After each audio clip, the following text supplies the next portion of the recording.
97.48 በመቶ የሚሆኑ የስድስተኛ ክፍል ተማሪዎች አልፈዋል ተባለ። በአዲስ አበባ ከተማ አስተዳደር በ2018 የትምህርት ዘመን 97.48 በመቶ የሚሆኑ የስድስተኛ ክፍል ተማሪዎች 50 በመቶ እና በላይ በማስመዝገብ ወደ ቀጣዩ ክፍል ደረጃ ተዘዋውረዋል የተባለው የአዲስ አበባ ከተማ አስተዳደር ትምህርት ቢሮ ኃላፊ ዶክተር ዘላለም ሙላቱ እንደተናገሩት የ2018 ትምህርት ዓመት የስድስተኛ ክፍል መልቀቂያ ፈተና ውጤት ይፋ የሆነ ሲሆን ባለፈው ሳምንት በተመሳሳይ 8ኛ ክፍል ውጤትም ይፋ መሆኑን አስታውሰዋል። በከተማ አስተዳደሩ የ2018 ዓ.ም የስድስተኛ ክፍል መልቀቂያ ፈተና ከወሰዱ 84257 ተማሪዎች መካከል 82137 የሚሆኑ ተማሪዎች 50 በመቶና በላይ በማስመዝገብ ወደ ቀጣዩ የትምህርት እርከን መሸጋገራቸውን አስታውቀዋል። ውጤቱ እንዲመዘገብ ኃላፊነታቸውን በአግባቡ ለተወጡ መምህራን፣ የትምህርት አመራሮችና ባለሙያዎች እንዲሁም ለወላጆችና ለሌሎች ባለድርሻ አካላት ምስጋናም አቅርበዋል። ዘንድሮ ለተመዘገበው ውጤት ከተማ አስተዳደሩ ለትምህርት ስራው ልዩ ትኩረት በመስጠት መንቀሳቀሱንም የትምህርት ቤቱ ምገባ መርሃ ግብር ተጠናክሮ መቀጠሉንና የሂሳብና እንግሊዝኛ ትምህርት ስትራቴጂ ተነድፎ በትኩረት መስራት በመቻሉ የመማሪያና የማስተማሪያ ግብዓቶችን መቅረባቸው እንዳገዛ አመላክተዋል። በከተማ አስተዳደሩ በትምህርት ስርዓቱ የብዝሃ ቋንቋ ተግባራዊ መደረጉን ተከትሎ ዘንድሮ ለመጀመሪያ ጊዜ የአማርኛና አፋን ኦሮሞ እንደ ሁለተኛ ቋንቋ የተማሩ ተማሪዎች በትምህርት አይነቱ ፈተና መውሰዳቸውን ዶክተር ዘላለም አስታውሰው የስድስተኛ ክፍል ከተማ አቀፍ ፈተናን ካስፈተኑ 768 ትምህርት ቤቶች መካከል 543 ያሉ ተማሪዎቻቸውን ሙሉ በሙሉ ማሳለፋቸውን አስታውቀዋል። ጊዜ ሬዲዮ፣ ሁሉም በጊዜው።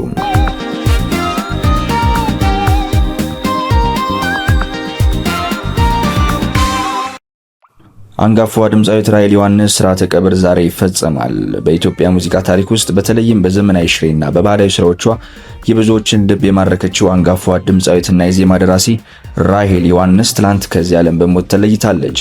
በኪነ ጥበብ ሕይወቷ በርካታ የማይረሱ ድንቅ ስራዎችን ለሕዝብ በማበርከት ታላቅ ባለውለታ የነበረችው አርቲስቷ ስኬታማ የጥበብ ጉዞ እንደነበራት ሲነገርም ቆይቷል። ድምፃዊቷ ራሔል ዮሐንስ የሁለት ወንድና የአራት ሴት ልጆች እናትም ነበረች።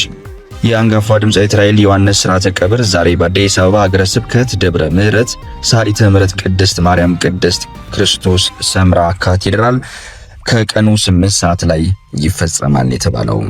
ጊዜ ሬዲዮ፣ ሁሉም በጊዜው።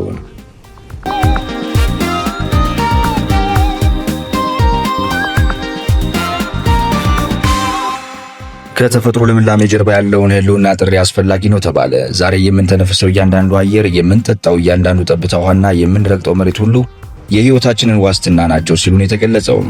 ተፈጥሮን መንከባከብ ማለት የራሳችንና የልጆቻችንን ህልውና ማቆየት ማለት ነው። ዛሬ በተፈጥሮ ላይ የምናደርጋት አንዲት ትንሽ በጎ ተግባር ለነገው ትውልድ ትልቅ ተስፋን ትሰንቃለች ተብሏል።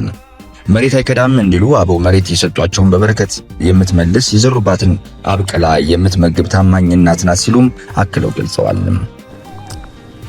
ተፈጥሮ መጠበቅ ማለት ለአፈር ለዛፉና ለወንዙ ብቻ የምናደርገው በጎነት አይደለም፣ ለራሳችን የምንሰጠው ክብርና የምናሳየው ንቃት ደረጃ መገለጫ ነው ሲሉም ገልጸዋል።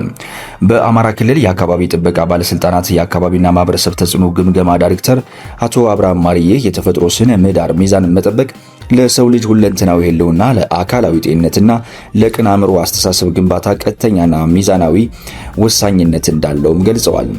በተፈጥሮም ሆነ በመንፈሳዊ ሳቢያ እጽዋትና እንስሳትን ከሰው ልጅ መፍጠር አስቀድሞ የተገኙ ናቸው።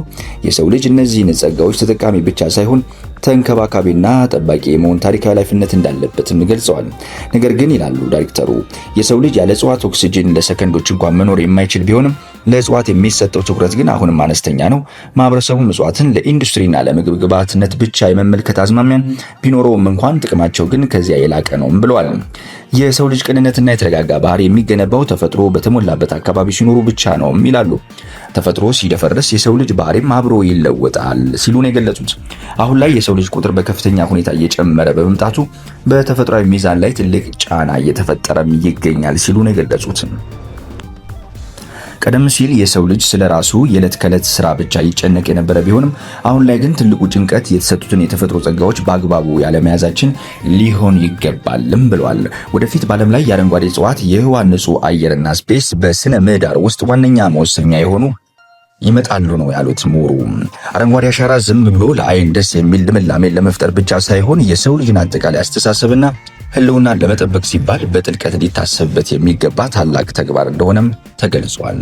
ጊዜ ሬዲዮ ሁሉም በጊዜው።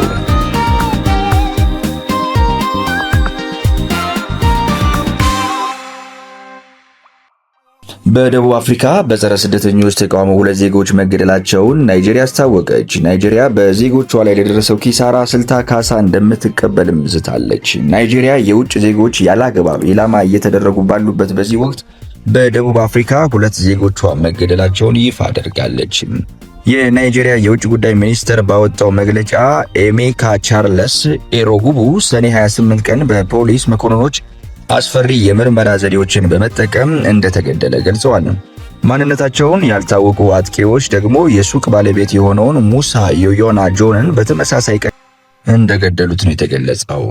የደቡብ አፍሪካ ዋና ከተማ ፕሪቶሪያ ባለስልጣናት እስካሁን ምንም አይነት አስተያየት በጉዳዩ ላይ አልሰጡም። የናይጄሪያ ውጭ ጉዳይ ሚኒስቴር እንደገለጸው ክስተቶቹ ያጋጠሙት በደቡብ አፍሪካ ውስጥ ከሌሎች የአፍሪካ ሀገራት የመጡ ወደ 25000 የሚጠጉ ዜጎች በስደተኛ ጠል እንቅስቃሴ ወደ ሀገራቸው እንዲመለሱ ምክንያት ሆኗል። በደቡብ አፍሪካ የሚገኙ ተቋሚዎች መንግስት ህገወጥ ስደትን ለመግታት የበለጠ ጥረት እንዲያደርግ አሳስበዋል። የውጭ ዜጎች ስራቸውን እየወሰዱና ከህዝብ አገልግሎቶች ፍትሃዊ ባልሆነ መንገድ እየተጠቀሙ ነው ብለዋል። ናይጄሪያም ከደቡብ አፍሪካ ለወጡ ዜጎቿ ካሳ እንደምትጠይቅም ገልጻለች። አቡጃ ከናይጄሪያን የተዘረፉ የንግድ ድርጅቶችና ንብረቶችን መመዝገብ መጀመሯን አክላለች። ጊዜ ሬዲዮ ሁሉም በጊዜው።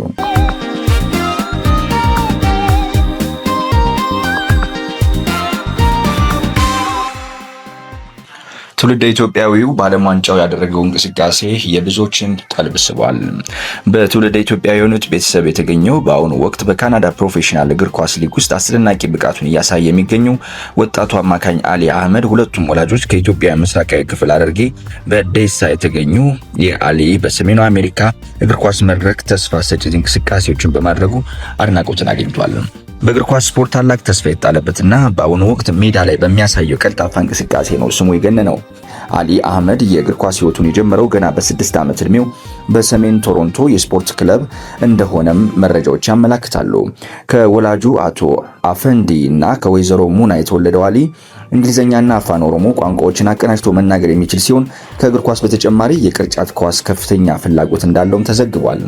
አሊ አህመድ በታዋቂዎቹ እግር ኳስ ኮከቦች ሊዮኔል ሜሲ እና ሄደን አዛርድ እንዲሁም በእንግሊዙ ቼልሲ ክለብ አጫዋች ዘይቤ ተጽዕኖ አድሮበታል። በቅርጫት ኳስ በኩል ደግሞ እንደ ኮቢ ብራይተን እና ዴማር ዶሮዛን እና ስቴፍ ካሪ ያሉ የኤንቢ ታላቅ ተጫዋቾችን በአርያነት እንደሚመለከትም ተናግሯል።